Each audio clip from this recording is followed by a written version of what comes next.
after smoking cigarettes, which they thought is a cigarette, they ended up being hospitalized. So I say there are so many of them. It's very difficult. I think that's one of the things that we are also worried about in terms of this counterfeiting, that sometimes very difficult to distinguish between the original and the fake one. So there's Colgate, so please be on the lookout. Also have fake peanut butter. I think our models are going to peanut butter, whatever chance. I don't know how to it, but we are just saying we are also trying to, and also there's I think fake polon. But what they do is that once the product is expired, they just reduce the price, right? Like say if it is a drink, if you are going for $1 for 2, they'll just say $1 for 5. So I think in terms of our, I'm not sure whether it's part of it's our low incomes or it's part of our culture or what. People, they get excited when they see discounts. And also if you go to section 31, it talks about issues to do with labeling.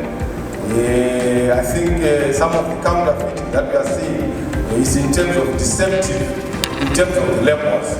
So as part of the subject that we are discussing today, you will discover that there's a lot that is happening in our markets. There's a lot of deception.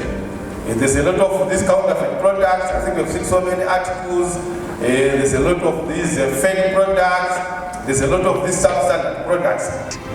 Some of these products that are produced by people other than those that are registered, they find their way to consumers, and consumers then get products that really don't meet specifications, and they get products that really don't meet the standards, such as your ISO 22000 standards.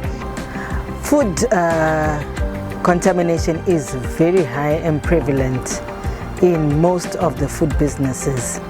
That is why we advocate for inspections both from regulatory authorities as well as competent private individuals. At Zimbabwe, we are a testing lab, so we've got a challenge whereby here in Zimbabwe we do not have standards.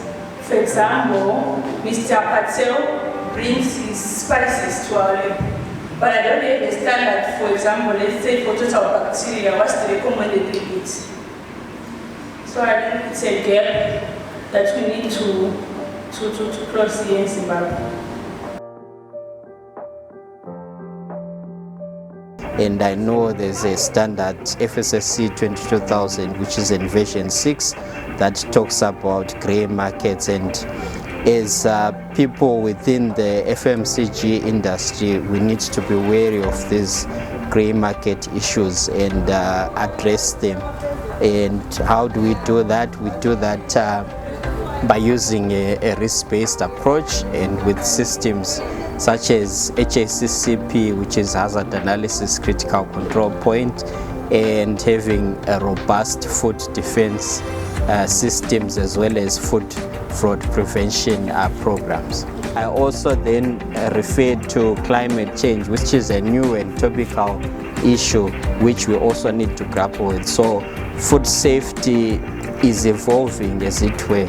What used to be a simple way of preventing food hazards in a process has then evolved to even involve issues like your climate change and even the recent COVID-19 pandemic and other emergent risks. I think in the conference there was talk of ethylene oxide and your trans fatty acids and aflatoxins as well. I think these are issues that we need to focus more on and have discussions on. Consumers should be watchful of what they're eating. Firstly, where are they buying it from? Is the source a secure and safe source to purchase your food products? 2, how is the handling? As a consumer, it is your responsibility to understand where was my food stored before it even got to me. How was the person handling it? We want safe handling practices even amongst the vendors. because they are important stream of income for the household livelihoods. The other thing that the consumers can check is the price that the product is being offered. Most instances, ridiculously low priced foods are usually harmful to the consumers.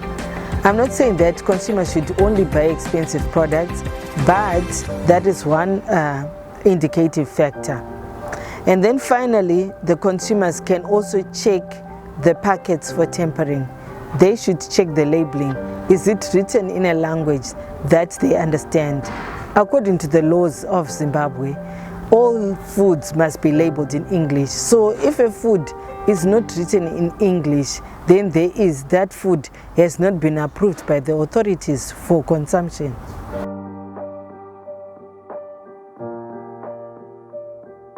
I'm very happy that after our initial certification, I then met the old man. He was like, so yeah, contract. What's your food safety?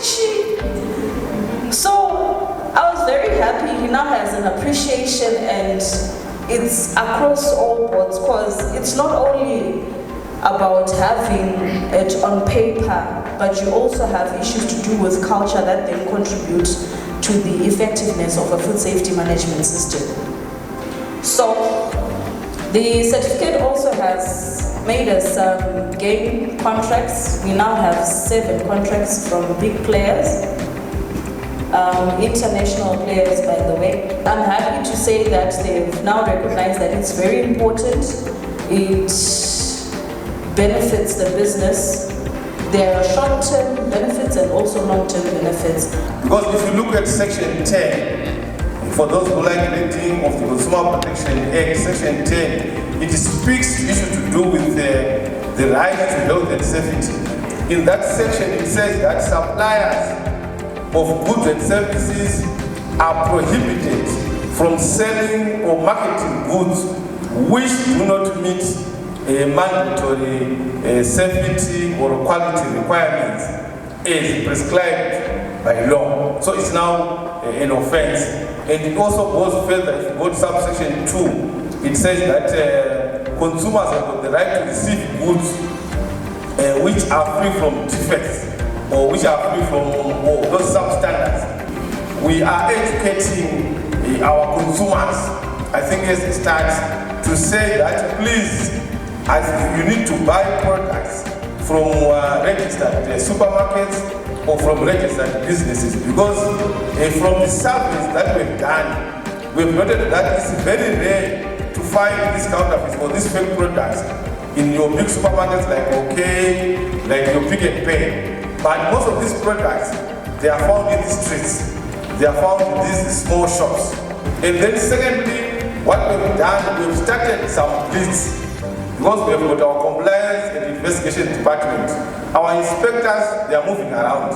And just last week, I think they arrested, over 15 businesses, but usually the small ones, who were selling these counterfeit products.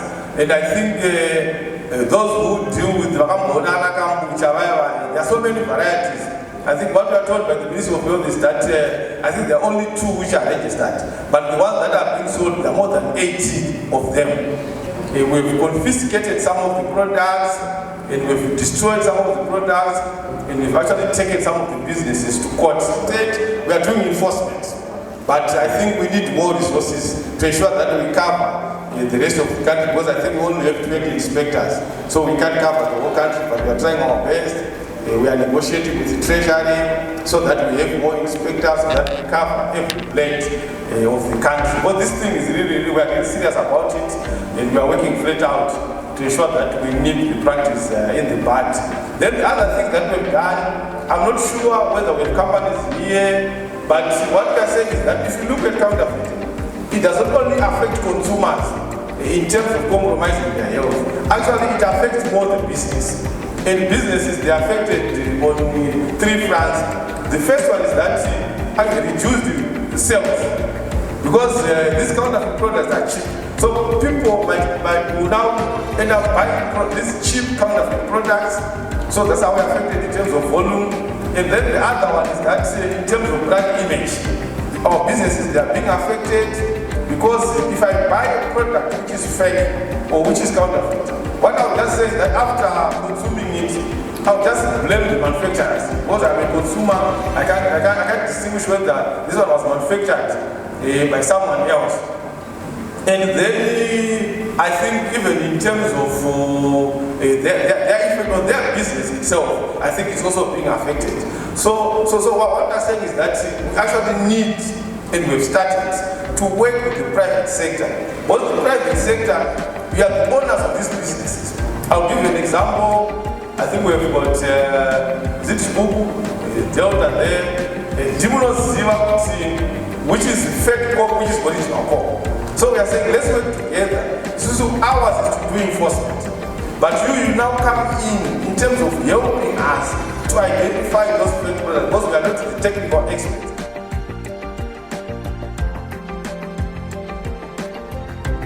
Happy that I attended the World Food Safety Conference 2024. Wow, it was so much enlightening. We got to know so much food safety precautions, the challenges happening in the market, climate change, transitions, the drought we're currently experiencing in Zimbabwe. So with such insights, it has brought players in the food market to see and have insights and discuss the current challenges and how we maneuver through uncertainties. So I'm also privileged to thank Food Integrity Africa for hosting us this year, because this has been more of a platform where you also get to hear from the stakeholders, being the Consumer Council Commission, and getting to hear the different standards that govern food processors in Zimbabwe.